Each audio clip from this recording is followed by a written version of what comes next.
कोणाकडूनही पैसे मागायचे नाही, आपल्याला जेवढं करता येईल तेवढं आपण करायचं आणि तिथली कोणतीही वस्तू आपण घरी घेऊन जायची नाही। या तिन्ही गोष्टी आपण सांभाळतो। आता महालक्ष्मीच्या मंदिरामध्ये शेकडो साड्या येतात, या साड्या आपण जनजाती कल्याण आश्रमातर्फे ग्रामीण भागात त्याचं वितरण करतो किंवा तिथले ज्या वस्तू ज्या आहेत त्या बाकीच्या छोट्या मोठ्या मंदिरांना देतो, म्हणजे आपल्याला लागणार नाही ते आपण छोट्या मोठ्या मंदिरांना देऊन टाकतो की त्यांनाही त्याच्यातून एक आदर्श निर्माण व्हावा। नामांकित बिल्डरांचा आम्ही अभ्यास केला, त्यातून एकच गोष्ट आम्ही ठरवली की उद्या काम अर्धवट जर राहिलं किंवा कोणत्याही कारणास्तव ते पुढे गेलं नाही तर त्या बिल्डरच्या घरी जाऊन त्याला विचारता आलं पाहिजे। बरोबर। आणि बाकीचे बिल्डर हे फक्त व्यवसायासाठी आलेले होते, परंतु सतीशदादा मगर हे मूळचेच इथले स्थानिक, त्यांचं एक नेतृत्व होतं, त्यांनी स्वतःची एक टाउनशिप उभी केलेली होती आणि नातेसंबंध, त्याच्यामुळे काही जर उद्या अडचण निर्माण झाली तर आपण त्यांच्या घरी जाऊन त्यांना विचारू शकतो किंवा एक संवाद साधणं सोपं होईल। म्हणजे हा महत्वाचा क्रायटेरिया आम्ही त्यांच्याबरोबर। शहराच्या आजूबाजूचा पंचक्रोशीतील एरिया हा महानगरपालिकेच्या अंडर आलेला आहे, मग त्या दृष्टीने तुमचं पुढचं विजन काय? जसं मी आमच्या गावचा एक संतुलित विकास करण्याचे ध्येय ठेवून नांदेड सिटीची स्थापना केली आणि आज गेले 20 वर्षापेक्षा जास्त काळ आम्ही देशामध्ये अनेक ठिकाणी काम करतो। या सगळ्याच्या अनुभवामधून आपला परिसर सर्वांग सुंदर कसा होईल, या परिसरातील नागरीकरणामुळे निर्माण झालेले प्रश्न प्रशासनाच्या माध्यमातून कसे सोडवता येतील, स्थानिक भूमिपत्रांना न्याय कसा देता येईल, शासनामध्ये जर आपण गेलो किंवा शासन दरबारी जर आपण एक प्रतिनिधी म्हणून असेल तर आपण आपल्या जनतेला, आपल्या समाजाला चांगला न्याय देऊ शकतो, अशी एक धारणा घेऊन या पुढील काळामध्ये पुणे महानगरपालिकेमध्ये प्रतिनिधित्व करण्याचा। नमस्कार, शमिका हुसगे या पॉडकास्टवर तुम्हा सर्वांचं हार्दिक स्वागत। आपल्याकडे आलेले पाहुणे आहेत ॲडव्होकेट नरसिंह संभाजी लगड, त्यांना सगळे आदरानं प्रेमानं रावसाहेब पण म्हणतात। त्यांचे इंट्रो जेव्हा करतात तेव्हा वरती एक लाईन लिहिलेली असते, सामाजिक, धार्मिक आणि राष्ट्रहिताचं काम करणारा माणूस। काय आहे ते हे आपण जाणून घेऊया। लगडजी, तुमचं माझ्या पॉडकास्टवर हार्दिक हार्दिक स्वागत। नमस्कार मॅडम, आपण या ठिकाणी आम्हाला बोलवलं आणि आपल्या पॉडकास्टमध्ये बोलण्याची संधी दिली याबद्दल आपला खूप खूप आभारी आहे। नाही, तुमच्यासारखी माणसं पहिल्यांदा आम्ही आमंत्रित करणं हे खूप गरजेचं आहे। तुमचा इंटरव्ह्यू झाल्यानंतर बरेच लोक प्रेरणा घेणार आहेत तुमच्याकडून। सगळ्यात महत्त्वाचं म्हणजे शेतकऱ्यांच्या जमिनीवर नांदेड सिटी सारखा मोठा प्रकल्प उभा राहिला आणि त्याच्यात सगळ्यात मोठा वाटा तुमचा आहे, कन्सेप्ट तुमची आहे, काय सांगाल त्याच्याबद्दल? गावची प्लॅनिंग डेव्हलपमेंट व्हावी ही कल्पना पहिल्यापासूनच डोक्यामध्ये होती। माझे बरेचसे मित्र हे MPSC UPSCच्या मार्फत प्रशासकीय सेवेमध्ये आहेत आणि जेव्हा जेव्हा त्यांच्याबरोबर बसायचो, चर्चा करायचो तर त्यांच्याकडून प्लॅनिंग डेव्हलपमेंट ह्या विषयावरती बऱ्याच गोष्टी ऐकायचो आणि पुणे शहराची त्यामध्ये 1992 नंतर अचानक झालेली वाढ पाहता आणि जमिनीला आलेल्या किमती पाहता अनेक त्याच्यामध्ये ड्रॉबॅक्स होते, जसे की शेतकऱ्यांनी आपल्या जमिनी विकल्यानंतर त्याचे पैसे शेतकऱ्यांना यायचे आणि शेतकरी सुशिक्षित नव्हता। म्हणजे जरी पुणे सिटी ही विद्येचं माहेरघर म्हणत असतील किंवा सुशिक्षित शहर म्हणून ओळखलं जात असेल तर त्याच्या अवतीभोवतीचा परिसर हा तेवढा सुशिक्षित नव्हता, बरोबर, डेव्हलप नव्हता। त्यामुळे येणाऱ्या पैशाची गुंतवणूक कशी करायची याची शेतकऱ्यांना तशी काय फार कल्पना नव्हती। तसंच जी काय जमिनीची डेव्हलपमेंट व्हायची किंवा ज्या गावची डेव्हलपमेंट व्हायची ती सुनियोजित होत नव्हती, कारण या सगळ्या ठिकाणी ग्रामपंचायती होत्या आणि या बांधकामावरती आणि त्या विकसनावरती कोणाचा कंट्रोल नव्हता। नांदेड सिटीची स्थापना होण्यापूर्वीपासून अनेक वर्ष आम्ही काही मंडळी याच्यात सातत्याने प्रयत्न करत होतो। त्याचाच एक भाग म्हणून गावामध्ये एक समविचारी तरुणांचा समूह असावा, त्यासाठी आम्ही 2 निवडणुका ग्रामपंचायतीच्या, मी स्वतः त्या निवडणुकीपासून लांब राहून बाकीच्या तरुणांना त्याच्यामध्ये प्रोत्साहन देऊन आम्ही त्या निवडून आणले। त्याच्यामध्ये बरीच कामं आम्ही केली की म्हणजे जसं गावचं क्षेत्रफळ तसं मोठं, म्हणजे 750-800 एकरचं क्षेत्रफळ गावचं आणि या मोठ्या क्षेत्रामध्ये पाणी पुरवठा असेल, ड्रेनेज लाईन असेल, बसची व्यवस्था असेल किंवा गावच्या दुसऱ्या भागामध्ये जायला साधन नव्हतं।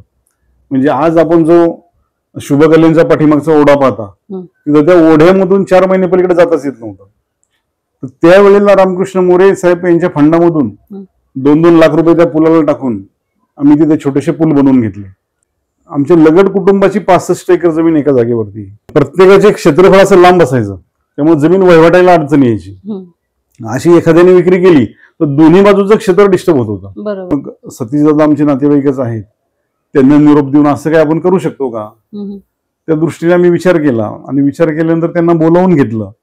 बोलवल्यानंतर त्यांनी त्या दिवशीच आम्हाला सांगितलं की ही आपली कल्पना तुमची छान आहे, परंतु टाउनशिप या कन्सेप्ट खाली जर डेव्हलप करायची असेल तर 100 एकरपेक्षा जास्त जागा पाहिजे. मग आमच्या क्षेत्राच्या लगड कुटुंबाच्या क्षेत्राच्या पूर्वेला माने कुटुंबाचं क्षेत्र आहे आणि पश्चिमेला घुले कुटुंबाचं क्षेत्र आहे. हे दोन्ही कुटुंब परंपरागत आम्ही एकत्रच शेती करत होतो. राहायला जवळच असल्यामुळं आम्ही रात्री त्यांचे संपर्क साधले. दोन्ही कुटुंब तयार झाली. आम्ही एका रात्रीमध्ये 125 एकरचा टप्पा पार केला. आणि तसा निरोप सतीशदादा मगर यांना दिला. आणि नंतर आमच्या चर्चा चालू झाल्या. आमच्या चर्चा चालू होत असताना याच्यामध्ये 6 महिन्याचा कालखंड गेला. या चर्चा आमच्या गावच्या मंदिरात होत असायच्या. त्याच्यामध्ये कोणताही भेदभाव नव्हता. हा छोटा शेतकरी, हा मोठा शेतकरी आहे, सर्व शेतकरी त्याच्यात जोडले गेले. सतीश मगर हे शेतकऱ्यांना गावच्या मंदिरात बसून, एक माईक शेतकऱ्यांकडे असायचा, एक माईक सतीशदादांकडे असायचा, आणि कुणालाही व्यक्तिशः त्या काळात ते भेटत नव्हते. म्हणजे शेतकऱ्यांचा गैरसमज होऊ नये की कुणाचं अंडर टेबल काय डिलिंग झालंय का म्हणून. आणि मग बऱ्याच चर्चा झाल्यानंतर बरेच सल्ले आम्ही त्यावेळेला घेतले. त्यामध्ये प्राधान्याने सांगायचं म्हणजे आमचे चुलते साहेबराव बापू लगड, त्याचबरोबर दत्तात्रय देडगे, विक्रमसिंह जाधवराव, अशी ज्येष्ठ मंडळींचं आम्हाला त्यामध्ये मार्गदर्शन लाभलं. या सर्वांना बरोबर घेऊन पुण्यातील अनेक त्यावेळेच्या नामांकित बिल्डरांचा आम्ही अभ्यास केला. त्यातून एकच गोष्ट आम्ही ठरवली की उद्या काम अर्धवट जर राहिलं किंवा कोणत्याही कारणास्तव ते पुढे गेलं नाही तर त्या बिल्डरच्या घरी जाऊन त्याला विचारता आलं पाहिजे. बरोबर. आणि बाकीचे बिल्डर हे फक्त व्यवसायासाठी आलेले होते, परंतु सतीशदादा मगर हे मूळचेच इथले स्थानिक. त्यांचं एक नेतृत्व होतं. त्यांनी स्वतःची एक टाउनशिप उभी केलेली होती आणि नातेसंबंधातले होते. त्याच्यामुळे काही जर उद्या अडचण निर्माण झाली तर आपण त्यांच्या घरी जाऊन त्यांना विचारू शकू किंवा एक संवाद साधणं सोपं होईल. म्हणजे हा महत्वाचा क्रायटेरिया आम्ही त्यांच्याबरोबर ठेवला. कारण या वडिलोपार्जित जमिनी स्टेकला लावत असताना मध्ये जर कुठं काही अडचणी निर्माण झाल्या तर जायचं कुणाकडं. आज पुण्यात असे अनेक स्कीम्स अर्धवट पडलेल्या आहेत. त्या शेतकऱ्यांनी जमिनी तर लिहून दिल्या पण कुठे डेव्हलपमेंटच झालेली नाही. अचानक सतीशदादांचा मला फोन आला की आपल्याला उद्या मिटिंग लावायची. मग त्यावेळेस जे उपलब्ध होते त्यांना बरोबर घेऊन त्यांच्या तिथे त्यांनी आम्हाला बोलवलं मगरपट्टा सिटीमध्ये. आणि त्यांनी सांगितलं की मी माझ्या मगरपट्टा सिटीत माझ्या शेतकऱ्यांना जसं दिलेलं आहे तसं परतावा तुम्हाला देईल. तर त्या परताव्याचं स्वरूप असं आहे की जागेची विक्री केल्यानंतर जी रक्कम येते त्याच्यात 30% जमिनीची किंमत म्हणून शेतकऱ्यांना त्यांच्या शेतीच्या प्रमाणात मिळेल. 70% रकमेमधून खर्च वजा जाता जी रक्कम शिल्लक राहील त्याचे 49% नफा हा शेतकऱ्यांना मिळेल आणि 51% नफा हा विकसकाला राहील. म्हणजे असं मॉडेल बाहेर कुठंच नव्हतं आणि हे पहिल्यांदा या नांदेड सिटीच्या माध्यमातून त्यांनी राबवलं. मॉडेल फिक्स झाल्यानंतरच सतीशदादांनी शेतकऱ्यांशी व्यक्तिगत भेटायला सुरुवात केली. आणि त्यावेळेस व्यक्तिगत भेटायचं म्हणजे कुठे भेटायचं, कंपनीला तर ऑफिस नाहीये, कंपनीची स्थापना पण त्यावेळेस झालेली नव्हती. मग माझ्याच घरी सतीशदादा आठवड्यातून एकदा यायचे. म्हणजे शेतकरी असतील त्यांची चर्चा, त्यांच्या काय अडचणी समजावून घेणं किंवा त्यांच्या अपेक्षा ऐकून घेणं, असं एक 6 महिन्याचा काल चालला होता. दरम्यानच्या काळात Nanded city construction and development कंपनीचं रजिस्ट्रेशन केलं गेलं आणि पुढची 10 वर्ष मी कंपनीसाठी लँड ओनर कोऑर्डिनेशन, त्यांचं डॉक्युमेंटेशन हा भाग जो आहे व्हॉलंटरीली केला. म्हणजे शेतकऱ्यांकडून आणि कंपनीकडून मी कोणताही मोबदला घेतला नाही. आपल्या गावचा विकास व्हावा, आपले शेतकरी हे एक स्थिर स्थावर व्हावेत, आपले गावकरी स्थिर स्थावर व्हावेत आणि एक नवीन मॉडेल एक समाजापुढे आपण देऊ शकू हे समाधान बाळगून या प्रकल्पाला मी 10 वर्ष दिली. मग नांदेड सिटी पूर्ण जेव्हा डेव्हलप झाली मग त्यात आधीचे शेतकरी ज्यांनी या जमिनी दिलेल्या आहेत त्यांच्या लाईफवर काय परिणाम झाला आणि तुम्ही हे मॉडेल कसं काय राबवताय? प्रोजेक्ट सुरुवात करतानाच सतीशदादांनी एक अट घातलेली होती किंवा त्यांची एक अपेक्षा होती की माझ्या एक्झिक्युशनच्या डिपार्टमेंटमध्ये कोणाचा हस्तक्षेप नाही पाहिजे. आणि तो आम्ही आज तागायत पाळलेला आहे. म्हणजे कोणताही शेतकरी हा कंपनीकडे जाऊन कुणाला डिस्काउंट द्या, मला डिस्काउंट मध्ये फ्लॅट द्या किंवा पैशाच्या टर्म्स मध्ये कोणी बोलत नाही त्यांच्याशी कधी, किंवा मला हेच काम पाहिजे, मला असंच पाहिजे, असं कधी करत नाही. याची एक सिस्टम ठरलेली आहे. जेव्हा कंपनीची कामं चालू झाली सुरुवातीच्या काळामध्ये त्यावेळेस इन्फ्रास्ट्रक्चर मधली सगळी कामं ही शेतकऱ्यांना दिली गेली. त्यावेळेस काही सेमिनार दादांनी कंपनीने अरेंज केले, त्यामार्फत आता शेतकऱ्यांच्या मुलांना व्यवसायाची तशी माहिती नव्हती, पण त्यावेळेला त्यांनी भांडवल उपलब्ध करून दिलं बँकांकडून. त्यांना काही जुजबी आवश्यक होतं ते नॉलेज उपलब्ध करून दिलं, काही टीम उपलब्ध करून दिली की त्यांना ती कामं करता येतील.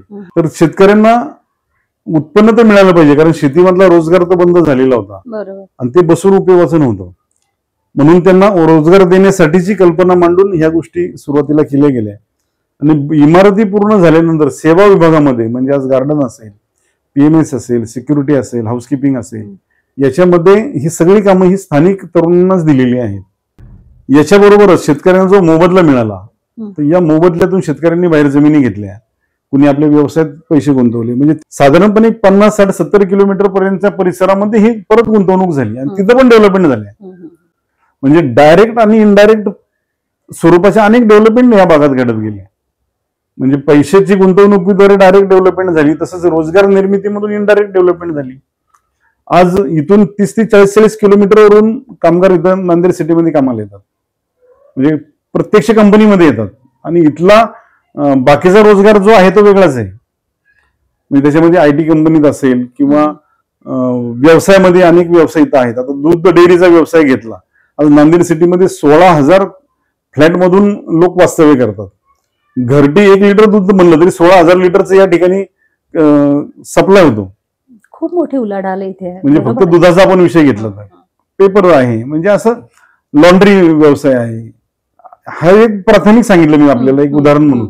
अशा अनेक व्यवसाय आहेत की ज्याच्यामधून मोठ्या प्रमाणावरती रोजगार निर्मिती होती. बरोबर. त्याच्यामुळे जे आम्ही तरुणांनी स्वप्न पाहिलं होतं की गावचा सुनियोजित विकास व्हावा, त्याप्रमाणे करण्यामध्ये आम्ही आतापर्यंत तरी यशस्वी झालोय असं वाटतं. नांदेड सिटीमध्ये एक सुंदर मठ आहे, सगळ्यांनाच सर्व परिचित आहे, फक्त नांदेड सिटीकरांना नाही, बाहेरही लोकांना सगळ्यांना माहिती आहे. अतिशय सुंदर मठ स्वामी समर्थांचा आहे.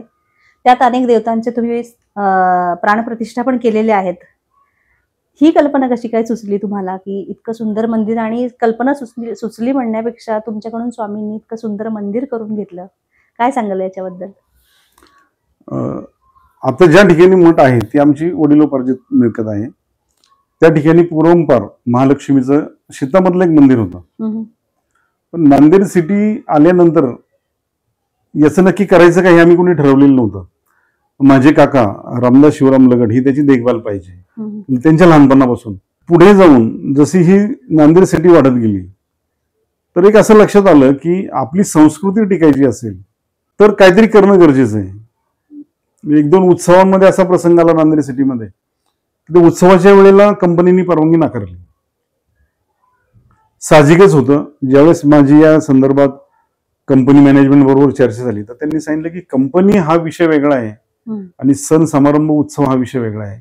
ते कुटुंबियांबरोबर चर्चा करून आता जी जागा आहे ती कंपनीला देण्याचं थांबवलं मी ते, आणि स्वतःच ती स्वतःकडे ठेवली. इथं काय करता येईल? आता मी खरं सांगायचं म्हणजे कधीच माझा तो आध्यात्मिक क्षेत्रातला फार मोठा अभ्यास आहे असं काय नाहीये. शिक्षणाच्या ओघात, व्यवसायाच्या ओघात कधी कुलधर्म कुलाचार व्यतिरिक्त मी कधी काय पाहिलं नाही. परंतु एक कल्पना अशी होती की देव कुणाला माहित नाहीये, परंतु सत्पुरुष माहिती आहे. या सत्पुरुषांचं चरित्र समाजापुढे जर आपण आणलं तर ते एक आदर्श ठरू शकतं. आणि मी पहिल्यापासूनच स्वामी भक्त असल्यामुळे स्वामींबद्दलची आवड. दरम्यानच्या काळात एक अशी घटना घडली की खेड राजगुरुनगर येथे एक धार्मिक व्यक्तिमत्वाने किंवा धार्मिक ग्रुपने एक जागा घेतलेली होती आणि त्यांचं ते काम पूर्ण होत नव्हतं. म्हणजे महसूल खात्यातल्या काय अडचणी होत्या. मी त्यांना सांगितलं की माझ्याकडे जागा आहे, तुम्ही काय करू शकत असाल तर पहा.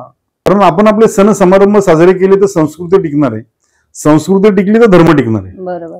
आणि दुसऱ्याकडून अपेक्षा करण्यापेक्षा आपण आपल्या कुटुंबातूनच ते चालू करू, अशा कल्पनेने या मठाकडे आम्ही लक्ष दिलं. संपूर्ण परिवार त्याच्यामध्ये माझ्या बरोबर तिथं पहिल्यापासूनच काम करतोय. आणि 2-3 गोष्टीची आमची स्पष्ट कल्पना त्याच्यामध्ये आहे, एक अंडरस्टँडिंग आहे आमच्यामध्ये. तिथं कोणत्याही स्वरूपाचं दुकान लावायचं नाही, कोणत्याही स्वरूपाची विक्री तिथं करायची नाही, कुणाकडूनही पैसे मागायचे नाहीत. आपल्याला जेवढं करता येईल तेवढं आपण करायचं. आणि तिथली कोणतीही वस्तू आपण घरी घेऊन जायची नाही. बर. या तिन्ही गोष्टी आपण सांभाळतो.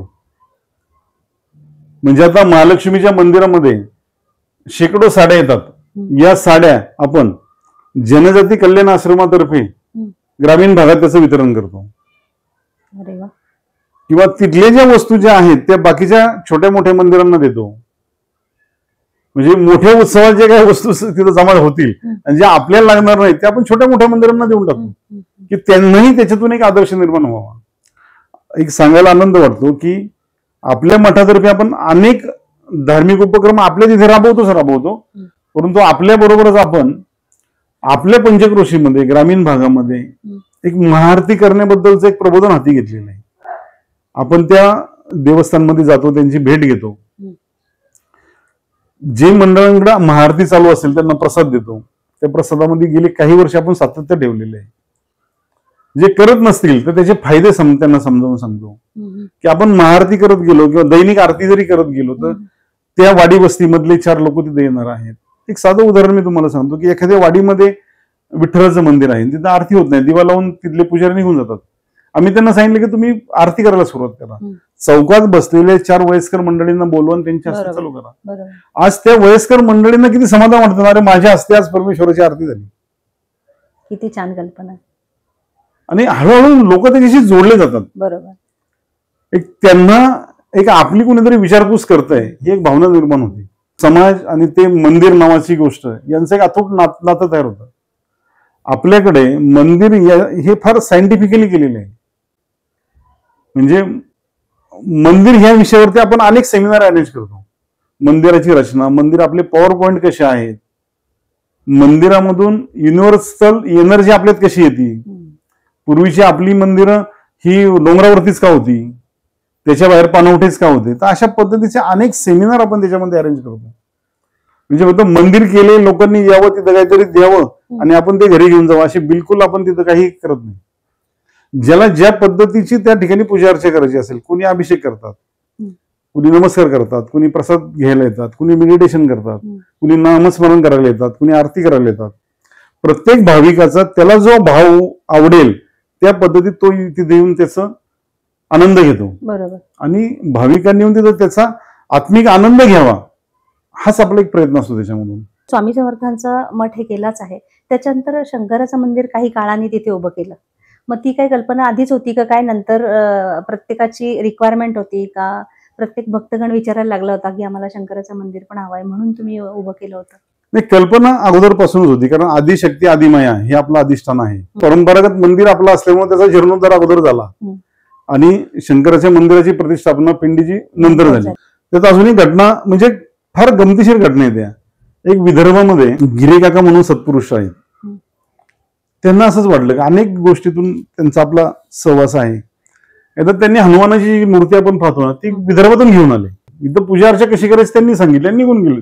त्या मूर्त्यांसाठी किंवा त्या विषयासाठी आपण कुठलाही खर्च केलेला नाही कधी. मठामध्ये मग तुमच्या धार्मिक कार्यक्रमाबरोबर सामाजिक उपक्रम पण चालू असतात, ते प्रेक्षकांना सांगितलं तर बरं होईल. मठ हे एक स्थान मात्मी म्हणून आपण त्याचा वापर करतो किंवा त्याचा वापर समाजासाठी होतो. त्याच्याबरोबर समाज प्रबोधनाचे आपण अनेक कार्यक्रम त्या ठिकाणी घेतो. अपर्णताई राम तीर्थकरांचं आपण तिथं व्याख्यान घेतलं होतं की नवीन मुलींना कशा पद्धतीत मार्गदर्शन होऊ शकेल. किंवा आफळे महाराजांचं आपण एक प्रवचन तिथं ठेवलेलं होतं की मठ मंदिरांची समाजात आवश्यकता काय आहे. आजच्या नवीन पिढीला नक्की हे कशासाठी हे माहिती नसतं. म्हणजे मठ मंदिर हे आपल्या समाजामध्ये एक पॉवर पॉइंट आपले आहेत हे जर आपण आपल्या पिढीला सांगू शकलो, पुढच्या पिढीला, तरच त्यांना ते समजणार आहे. बरोबर. अदरवाईज तिथे येणार फक्त त्या प्रतिमांकडे पाहणार आणि ते निघून जाणार. किंवा देशभक्तीपर द प्लॅन हे चाफेकर बंधूंचे नाटकं आपण त्या ठिकाणी बसवलेली होती. संविधान दिन तिथं आपण साजरा करतो. किंवा आपले जवान आणि शेतकरी यांचं एक यांच्या प्रती आदर ठेवून जय जवान जय किसान एक दिवा राष्ट्रासाठी अशा कल्पना आपण तिथं राबवतो.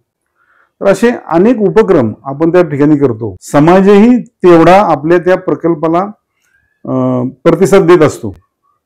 अनेक गोष्टींमध्ये जाणवतं. अनेक भाविक आम्हाला येऊन विचारतात आम्ही काय करू शकतो, आम्ही काय केलं पाहिजे. आम्ही सांगतो की जे दिसतंय हे तुमचंच आहे, आम्ही निमित्त आहे, तुम्हाला जे काय करायचे ते तुम्ही करा. अशातून एक नवीन पिढीमध्ये एक छान ग्रुप तिथं त्या त्या विषयाचे तयार होतात. कुणाला दत्त जयंतीमध्ये आवड असते, कुणाला हनुमान जयंतीमध्ये आवड असते, कुणाला रामनवमीमध्ये काम करायला आवडतं. असं प्रत्येकाच्या आवडीप्रमाणे प्रत्येक जण तिथं काम करतो. आता चतुर्थीला, दर चतुर्थीला अथर्व शीर्ष म्हणणारा एक ग्रुप आहे. त्यांना कोणी सांगत नाही, त्यांचे ते खिचडी घेऊन येतात, अथर्व शीर्षाचं पठण करतात, 11 आवर्तनं म्हणतात. तो कार्यक्रम झाल्यानंतर खिचडी वाटप होतं, ते निघून जातात. दर मंगळवारी हनुमान चालिसाचं पठण तिथं होतं. त्यांचा तो ग्रुप आहे, तो हनुमान चालिसा म्हणतो. आपल्या नांदेड सिटीमधील आणि गावामधील महिला भगिनी दुपारीच्या वेळेला येऊन भजन म्हणत असतात. फक्त यांची नोंद आम्ही ठेवून घेतो आणि त्यांना आवश्यक त्या सुविधा तिथं देण्याचं काम नक्कीच मठाकडून केलं जातं, कारण त्याची जबाबदारी कोणतरी घेतली पाहिजे. हे सगळ्यात महत्वाचं. म्हणजे कुणालाही कोणताही उपक्रम तिथे करायचा असेल तर कोणतंही मानधन किंवा कोणतंही शुल्क त्यांच्याकडून आकारलं जात नाही. बॉर्डरलेस वर्ल्ड फाउंडेशनचे तुम्ही विश्वस्त आहात, काय पद्धतीचं काम चालू असतं त्याचं? बॉर्डरलेस वर्ल्ड फाउंडेशन ही एक सामाजिक संस्था आहे. श्रीगोंदा तालुक्यामधील पुसे गव्हाणगावचा एक तरुण अधिक कदम, जो 1997 साली SP कॉलेजचा पॉलिटिकल सायन्सचा विद्यार्थी होता आणि युनिसेफ मार्फत त्यावेळेला एक शैक्षणिक प्रकल्प होता, महिला आणि मुलींवरती दहशतवादाचा होणारा परिणाम. त्याचा अभ्यास करण्यासाठी हा अभ्यासगट त्यावेळेला काश्मीरमध्ये गेलेला होता. अभ्यासगट परत आला, पण हा 3.5 महिने तो त्या विषयाचा अभ्यास करण्यासाठी तिथंच राहिला. आणि त्याला ते जाणवलं की महिला आणि मुलींवरतीच दहशतवादाचा मोठ्या प्रमाणावरती परिणाम होतोय. याच्यावरती काय केलं पाहिजे? कोणत्याही दहशतवाद्याचं आयुष्य हे फार काळ नसतं, पण दरम्यानच्या काळामध्ये त्यांनी बंदूक हातात घेऊन तो मरेपर्यंतच्या काळामध्ये त्यांनी जर लग्न केलं आणि त्याला मुलगी झाली तर ते कुटुंब ते स्वीकारत नाही, किंवा त्या कुटुंबाकडून त्या मुलीची हेळसांड होती. या मुलींचं करायचं काय? अशी अनेक उदाहरणं त्याला तिथं पाहायला मिळाली. आणि या मुलींना जर योग्य आसरा मिळाला नाही, योग्य प्रेम मिळालं नाही, योग्य ती कुटुंब व्यवस्था मिळाली नाही, तर त्याचा परिणाम समाजावरती वेगळ्या पद्धतीत होऊ नये म्हणून त्यांनी त्यावेळेला बारामुल्ला, कुपवाडा, श्रीनगर आणि अनंतनाग हे 4 ठिकाणी 4 घरं चालू केली. हे सोपं काम अजिबातच नव्हतं. हे काम करत असताना संपूर्णपणे दहशतग्रस्त भागामध्ये हे काम करायचं, मुलींसाठी काम करायचं. एक हिंदू मुलगा काश्मीरी मुलींसाठी काम करतोय, याचा उद्देश काय येतं, आणि हा उद्देश माहिती करून घेण्यासाठी आणि त्याचं चालणारं काम योग्य आहे किंवा नाही, किंवा हा करतोय याच्यामुळे आपल्या कुठल्या कामामध्ये अडथळा येऊ नये म्हणून त्याला मारण्यासाठी 19 वेळा त्याचं अपहरण करण्यात आलेलं होतं. 19 वेळा त्या दहशतवाद्यांची खात्री पटल्यानंतर त्याला सोडून देण्यात आलेलं आहे. त्याच्यामधूनच अनेक प्रकल्प उभे राहिले, अनेक समाज तिथे जोडला गेला. थोडक्यात जर सांगायचं म्हटलं तर अनाथ मुलींसाठी, ज्यांचे कुटुंबीय दहशतवादामध्ये मारले गेलेले आहेत, त्या कुटुंबातल्या मुलींचं संगोपन करणं, त्यांना शिक्षण देणं आणि त्यांचं त्यांच्या समाजामध्ये पुनर्वसन करणं, त्यांच्या समाजात लग्न लावून दिलं. आतापर्यंत आपल्याकडे 1000 पेक्षा जास्त मुलींचं संगोपन आपल्या संस्थेने केलेलं आहे. 150 पेक्षा जास्त मुलींचं कन्यादान अधिक कदमने केलेलं आहे. म्हणजे गमतीने आम्ही म्हणतो की 250 मुलींचा तो 250 जावयांचा तो सासरा आहे म्हणून. याबरोबरच या मुलींचं उच्च शिक्षण करून आता 2 मुले आपल्या डॉक्टर झालेल्या आहेत, तर ते आपल्याच वैद्यकीय प्रकल्पामध्ये काश्मीरमध्ये काम करतात. काही मुली इंजिनियर झालेल्या आहेत, काही सॉफ्टवेअर इंजिनियर आहेत, काही सिव्हिल इंजिनियर आहेत, काहींचं शिक्षण चालू आहे, काही पॅरामेडिकल मध्ये काम करत आहेत. तर अशा अनेक मुलींना आपण त्या ठिकाणी त्यांच्या आयुष्यामध्ये मदत केलेली आहे. तिथल्या समाजासाठी सुद्धा आपण अनेक कामं करतो, की आपण आपल्या इकडे म्हणतो वुमन एम्पॉवरमेंट असेल, तर तिथेही शिवणकला असेल किंवा तत्सम महिलांना घरी बसून करता येणाऱ्या प्रकल्प असतील किंवा उद्योग व्यवसाय असतील, त्याचं प्रशिक्षण आपण त्यांच्या तालुक्याच्या ठिकाणी, त्यांच्या गावाच्या ठिकाणी आपण त्यांना देतो, जेणेकरून त्या महिला त्यांच्या ठिकाणी सक्षम होतील.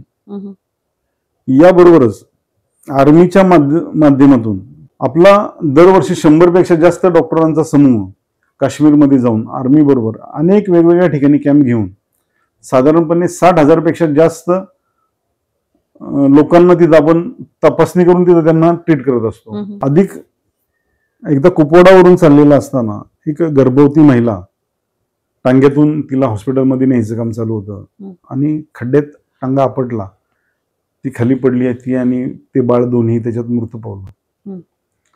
तिथं असलेल्या प्राथमिक सेवा सगळ्या कोलमडलेल्या होत्या त्यावेळेला.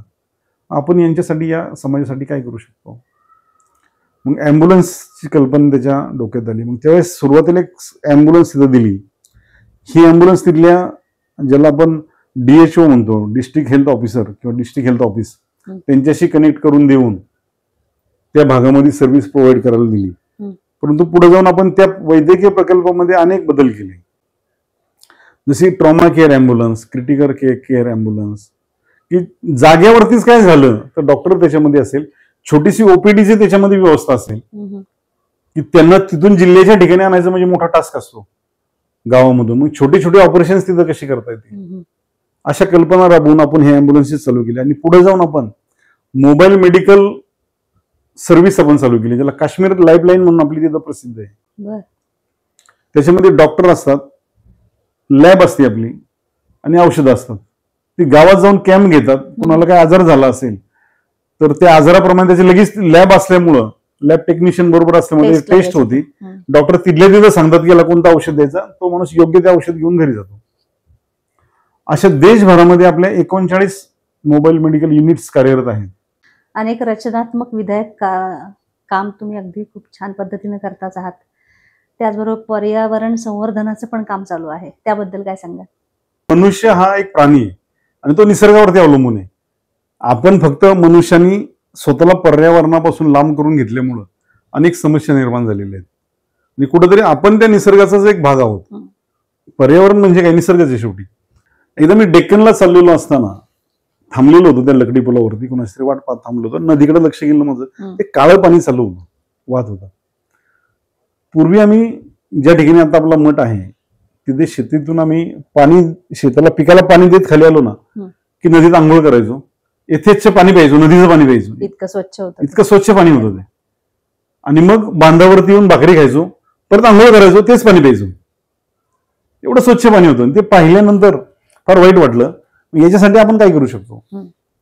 तर मागील 5 वर्ष, म्हणजे साधारणपणे 15 ते 20, 2015 ते 2020 हे 5 वर्ष मी नदीवरती काम केलं. त्याच्यामध्ये अनेक पाण्यामध्ये काम करणाऱ्या विद्वानांना, ज्येष्ठ मंडळींना बोलावून त्यांच्याशी चर्चा केल्या, त्यांची कन्सल्टन्सी घेतली. कल्पना अशी होती त्याच्यामध्ये की पाणी हे नैसर्गिकरित्या शुद्ध झालं पाहिजे. खराब आपण करतोय, अनेक कारणांमुळे करतोय, त्याला थांबवता येणं थोडंसं अवघड आहे. थोडं अवघड आहे, म्हणजे अजिबात अवघड आहे असंच नाही, पण थोडं अवघड आहे. पण पुढचं काय करता येईल? तर आम्ही फिल्ट्रेशन बंड छोटे छोटे केले 1 वर्ष नदीमध्ये. पाण्याचा प्रवाह न बदलता, पाण्याला कुठे ऑब्स्ट्रक्शन न होता, पण पाण्याचं क्रशिंग झालं पाहिजे. म्हणजे आमच्या असं लक्षात आलं की पाण्याचं क्रशिंग जेवढं होईल तेवढा O2 जनरेट होतो, जेवढा O2 जनरेट होईल तेवढा CO2 डिझॉल्व्ह होतो. पण हे समजण्यासाठी आम्हाला 5 वर्ष घालावी लागली, कारण मी काही सायन्सचा विद्यार्थी नाही. आणि जे प्रॅक्टिकली काम करतात मग त्याचे अनुभव घेणं करणं. मग आम्ही छोटे छोटे बंड केले की पाणी याच्यात क्रशिंग कसं होईल. जिथं ज्या ठिकाणी थोडासा उतार असेल पाण्याला, 2-4 फुटाचा उतार असेल, तिथं छोटे छोटे दगड गोटे टाकायचे आणि पाणी क्रशिंग कसं होईल ते पाहिजे. त्या वर्षी आम्ही 3 प्रयोग केले. नदीकाठी छोट्या छोट्या कर्दळ असेल, आळू असेल, अशा वनस्पती लावल्या. पाण्याचं क्रशिंग कसं करता येईल ते केलं. ऑक्टोबर महिन्यामध्ये माझ्या वाढदिवसानिमित्त 1 लाख मासे आम्ही त्या वर्षी नदीमध्ये सोडले. परत फ्लोटिंग बेड्स तयार केले. डॉक्टर वर्तक म्हणून एक आहेत, तर त्यांच्या मार्गदर्शनाखाली फ्लोटिंग बेड्स तयार केले. फ्लोटिंग बेड मध्ये त्या वनस्पती अशा लावल्या की ज्या पाण्यातील CO2 काढून घेतील. जलपर्णी आम्ही मोठ्या प्रमाणावरती, मी स्वतः मजूर लावून जलपर्णी काढायचं काम केलं.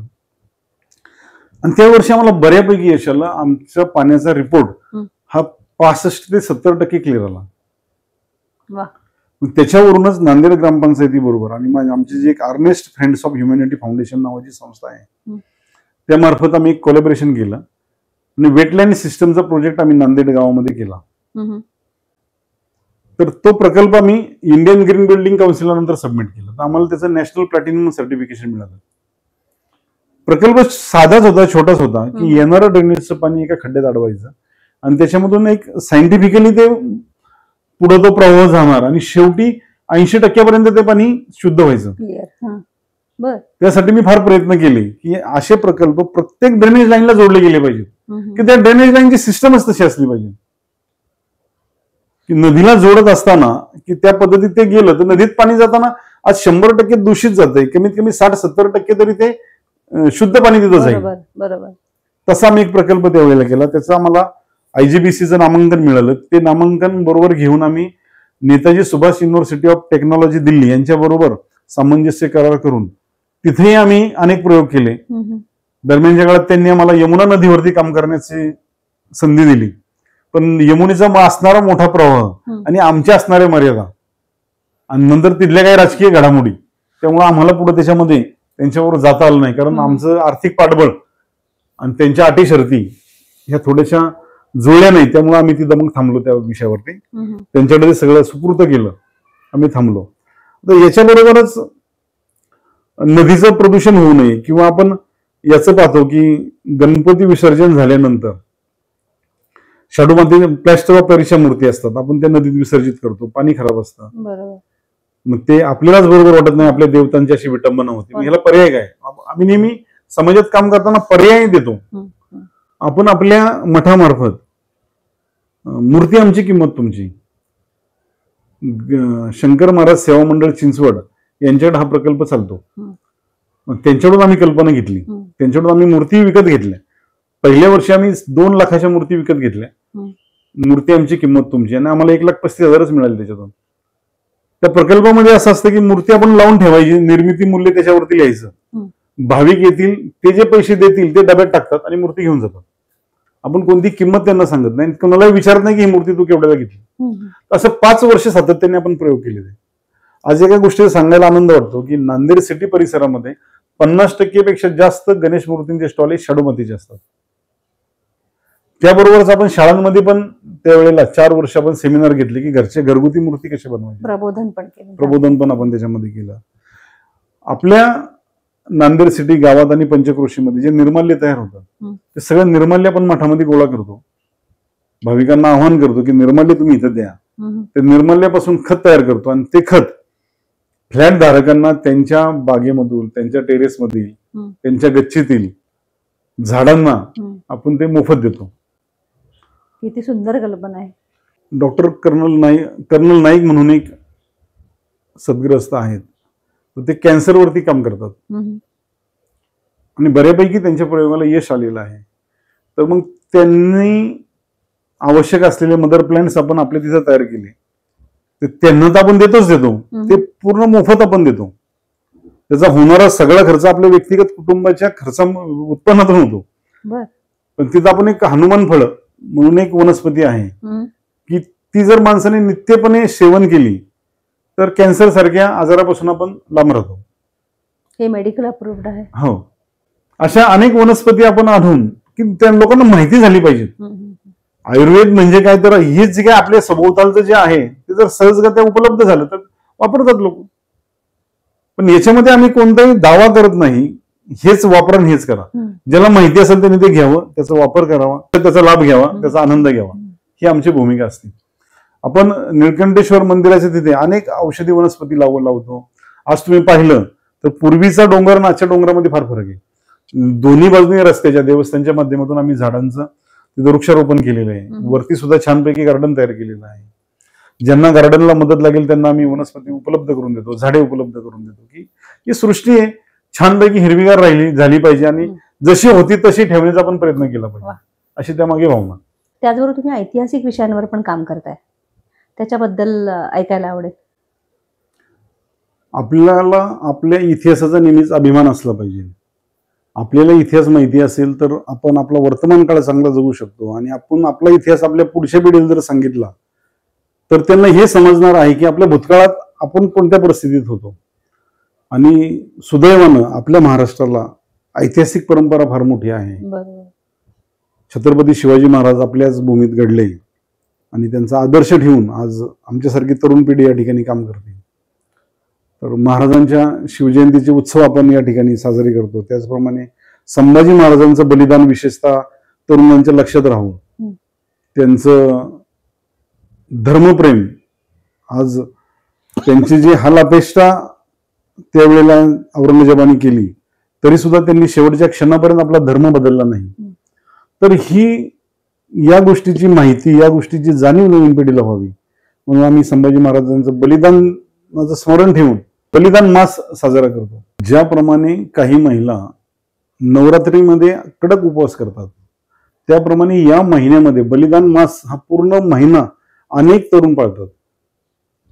पायात चप्पल न घालणे, एक वेळा जेवण करणे, अशा अनेक पद्धतीचे त्यावेळेस शारीरिक क्लेश स्वतः भोगून घेतात महाराजांचं, छत्रपतींचं, आपल्या दुसऱ्या महाराजांचं स्मरण ठेवण्यासाठी. तर त्यांचं स्मरण ठेवण्यासाठी म्हणून जे जे काही प्रकल्प, जे जे काही प्रयोग करता येतील ते सगळे आम्ही करत असतो. उदाहरणार्थ व्याख्यानं ठेवणं, तरुणांना गड किल्ल्यांवरती घेऊन जाणं, त्यांना माहिती देणं, नवीन मुलांना त्याच्याबद्दलचे गोष्टी सांगणं, त्या कथा सांगणं.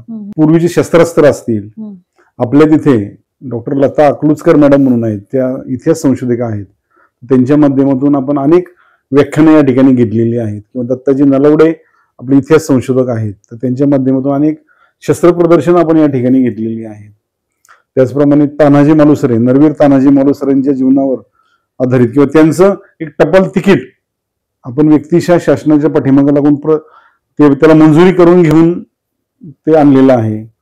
तसेच वेल्हे तालुक्याचं राजगड नाव व्हावं यासाठी दत्ताजी नलवडे इतिहास संशोधक यांनी अनेक काळ त्याच्यासाठी संघर्ष केला, पाठपुरावा केला. त्याला यश येऊन शासनाने नुकतंच त्याला राजगड तालुका असं घोषित केलेलं आहे. किंवा त्यांची स्वतःचीच निगडे मोशे म्हणून गावामध्ये छोटीशी शिवसृष्टी आहे, त्या माध्यमातून आम्ही काम करतो. आता नुकतंच माझं शिवसृष्टीवरती एक छोटीशी नियुक्ती झालेली आहे.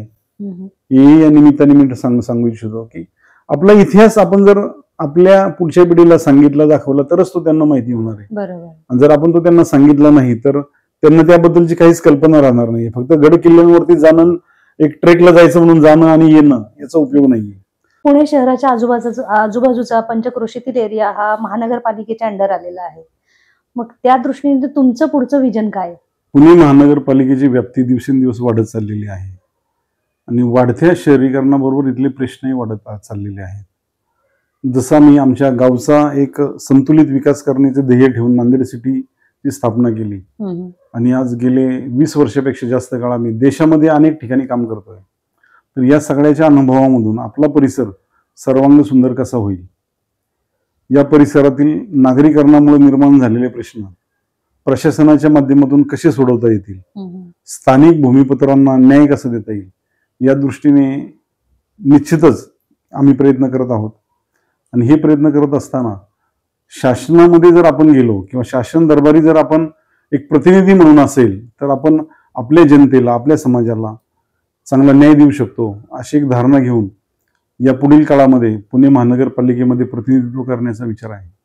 पहिल्यापासून मी म्हणते तसं जी तुमची टॅगलाईन आहे, सामाजिक, धार्मिक आणि राष्ट्रहितासाठी काम करायचंय, ते तुम्ही करत आहात आणि इथून पुढे सुद्धा समाजाला फार मोठा त्याचा उपयोग व्हावा, तुमच्यासारखा नेता लोकांना मिळावा ही अपेक्षा आणि पुढच्या वाटचालीस अनेक अनेक शुभेच्छा.